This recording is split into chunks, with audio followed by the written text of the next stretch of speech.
បាទជាដំបូងខ្ញុំបាទសូមគោរពជំរាបសួរបងប្អូនទាំងអស់គ្នានិងសូមស្វាគមន៍មកកាន់ Channel YouTube របស់ខ្ញុំបាទ Pirot ហើយសម្រាប់ឱកាសថ្ងៃនេះដែរខ្ញុំមានជាវីដេអូថ្មីមួយដើម្បីបង្ហាញបងប្អូនទាំងអស់គ្នាដែលវីដេអូនេះនឹងបង្ហាញអំពីអាជីវកម្មបណ្ដុះផ្សិត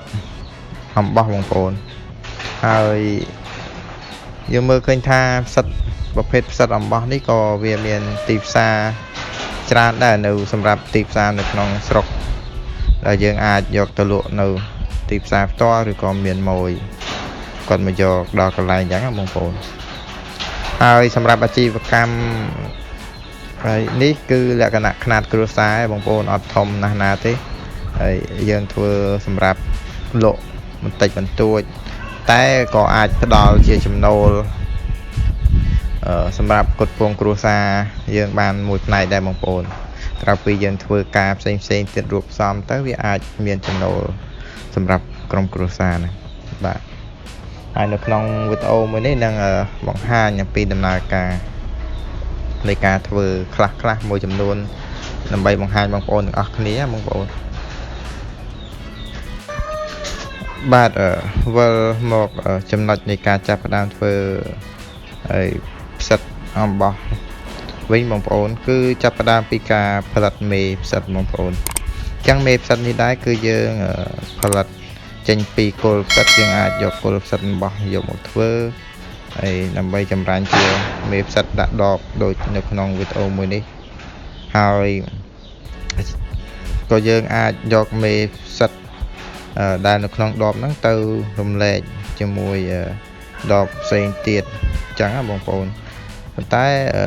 ករណីខ្លះក៏យើងធ្វើមេផ្សិតអត់ជោគជ័យដែរបងប្អូនវាមានបញ្ហាអត់ដុះល្អនិងមានលក្ខណៈវាខូចដែរបងប្អូន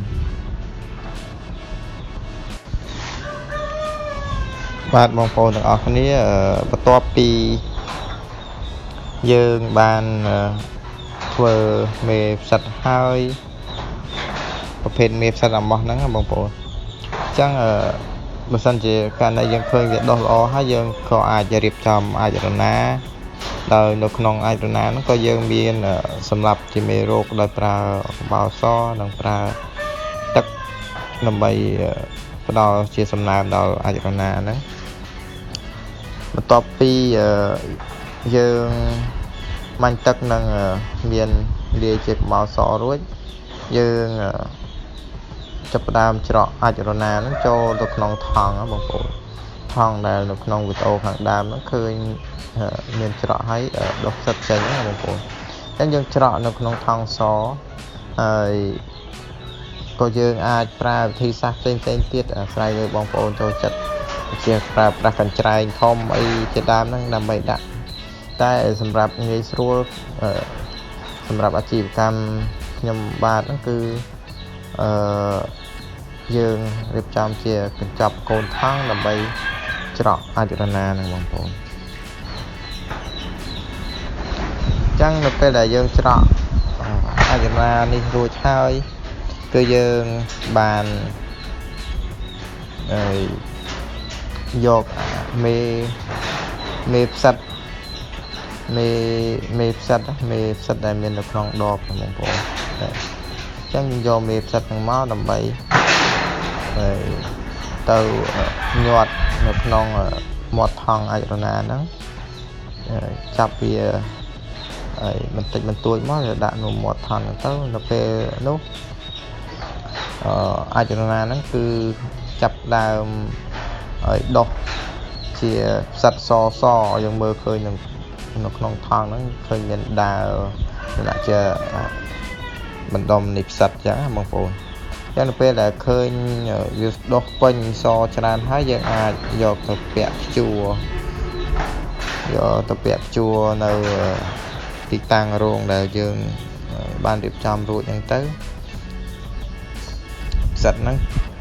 អាចនឹងនៅពេលដែលយើងបាញ់ទឹកដល់ជាសំណើមប្រើថ្នាំសម្លាប់មេរោគឲ្យបានល្អដិតដល់ទៅផ្សិតហ្នឹងគឺអាច ដោះបានទេបងប្អូនដោះចេញហើយយើងអាចដកយកទៅលក់បានហើយ